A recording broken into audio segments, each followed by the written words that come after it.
Hello everyone. Now today in this video we will design a single phase full bridge inverter, and the PWM we generated in the last video, we will use that Sine PWM and we will apply the Sine PWM we generated in our last video to the single phase full bridge inverter. And in this video we will learn how to apply Sine PWM to a single phase full bridge inverter. So let's start and see how we design a single phase full bridge inverter. So here we will open the file which we created in the last video, the Sine PWM.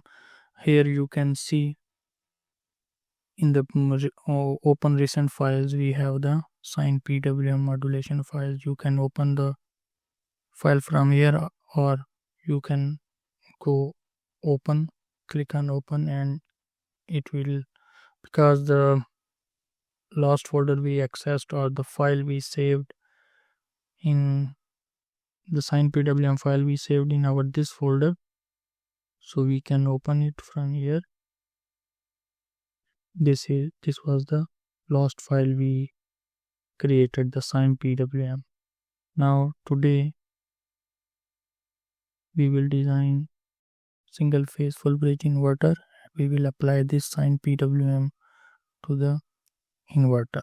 So let's start.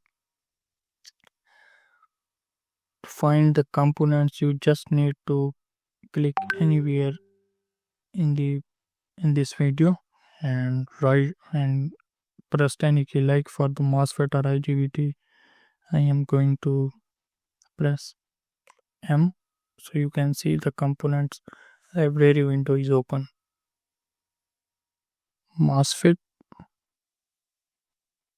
yes, we need this one. So we can delete this.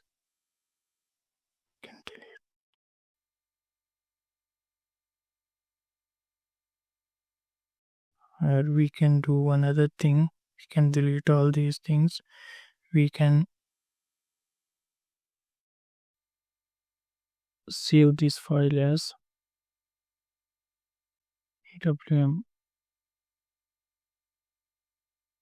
full inverter. Here now we can delete all these things.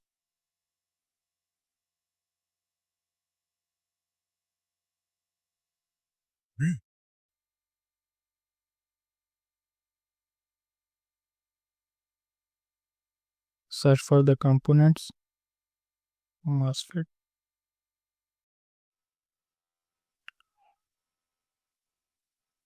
You can copy and paste this selected MOSFET, like Control C for copy and Control V for paste. Here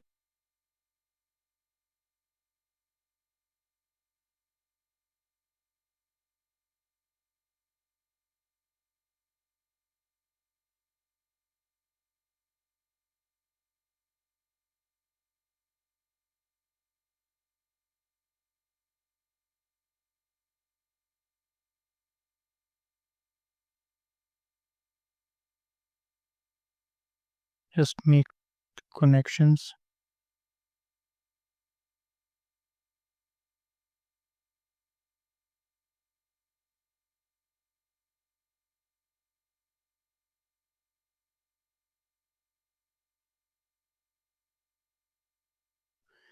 This software is similar to MATLAB Simulink. If someone has used MATLAB Simulink, then this software is easy to use for those.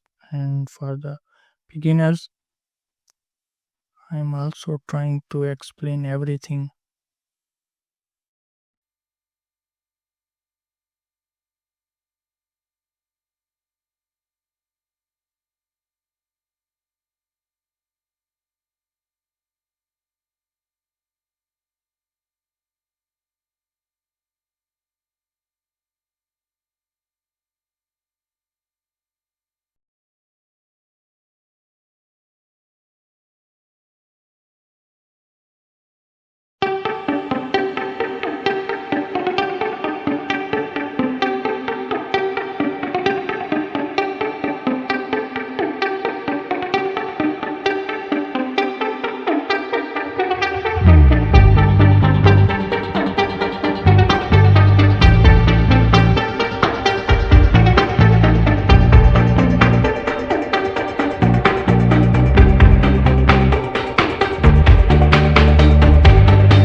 Now you can see we have created our full bridge single phase inverter, in which we have 4 MOSFETs, 1, 2, 3 and 4. So you can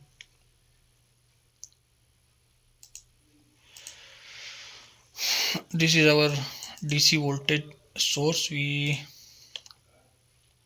The DC voltage, the input DC voltage, or we can say the bus voltage, is 340 volt.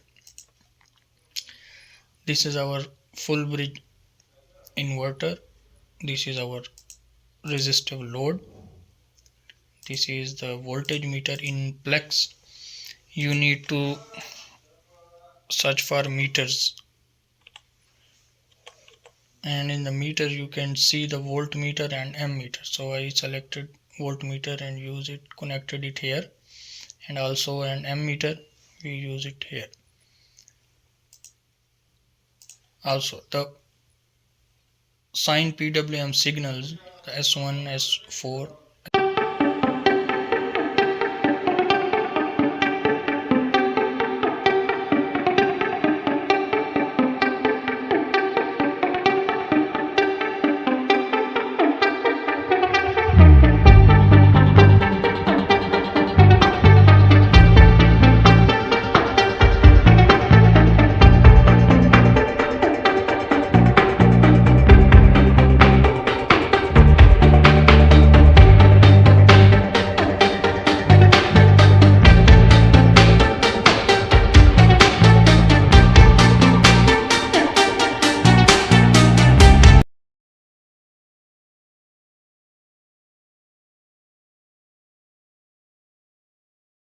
Load and connected ammeter and voltmeter here. The PWM signals which we created in the last video, we used the same SPWM signals here. So for these terminal blocks you can search for go to, and you can select the signal go to, and we use the same signal like the signal which is created for the positive cycle. We in the last video we see that we saw that in our sine wave generator the amplitude is 1. So the half positive cycle, its peak value is 1. So we see that it's the peak voltage of the sine is going from positive 1 volt to minus 1 volt. So we can say that this is the zero line. So positive half cycle and negative half cycle. We used shifted carrier wave. The shifted carrier waves means we have a separate carrier waves, triangular wave for positive cycle and separate triangular wave for negative cycle. The negative triangular wave is coming from 0 to minus 1, and the positive carrier wave is going from 0 to 1, and the sine wave is also going from positive 1 to minus 1. So for positive cycle we have this carrier wave, and for negative cycle we have this carrier wave. This is also called shifted carrier wave Sine PWM.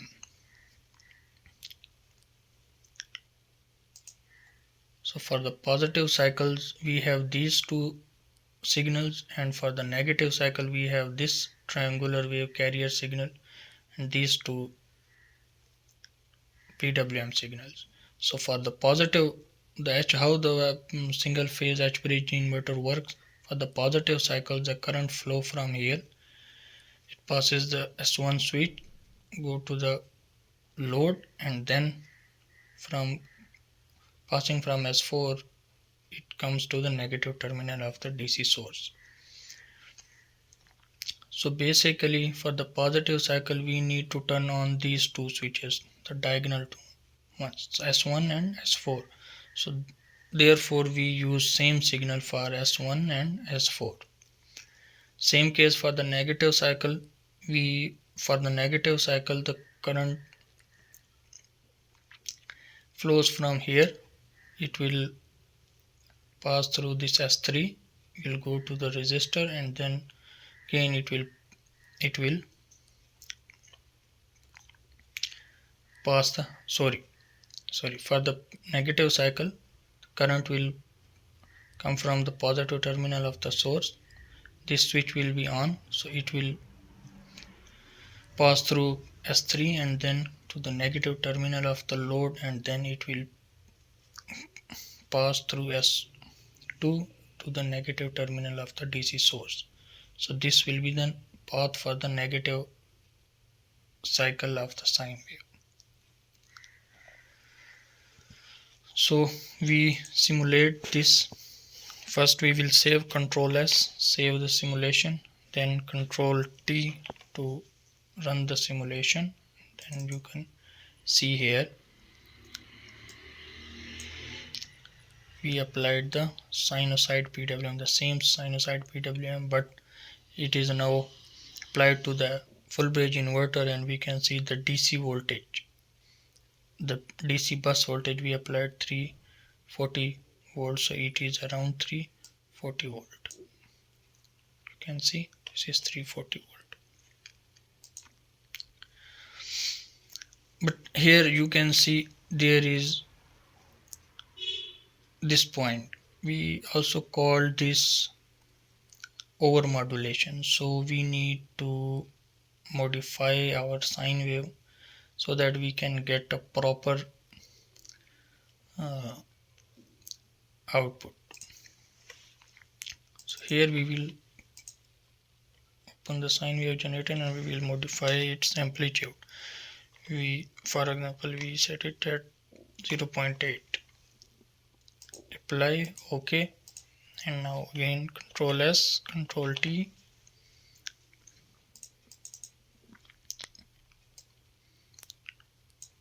Now you see the over modulation is terminated or eliminated. You can also increase the switching frequency. Switching frequency is now 1K. We can set it at 10 kilohertz. This is 10 kilohertz, so the modulation frequency is increased. Control S, Control T. We can see it again. Here you can see. Here you can see the frequency is increased. This is the voltage waveform, and this one is the current waveform.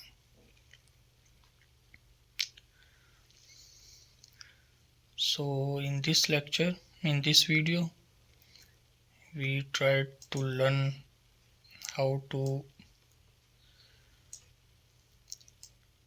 design simulation for single phase inverter, and we applied Sine PWM here.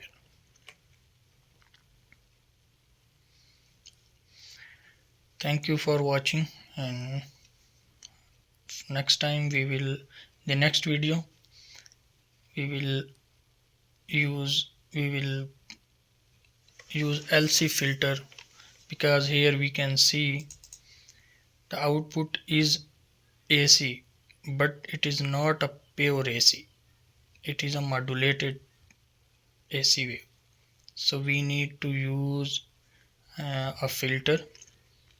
We will design LC or LCL filter to remove the harmonics, and we'll try to achieve the pure 50 Hz signals. Thank you. See you in the next video. Thank you for watching.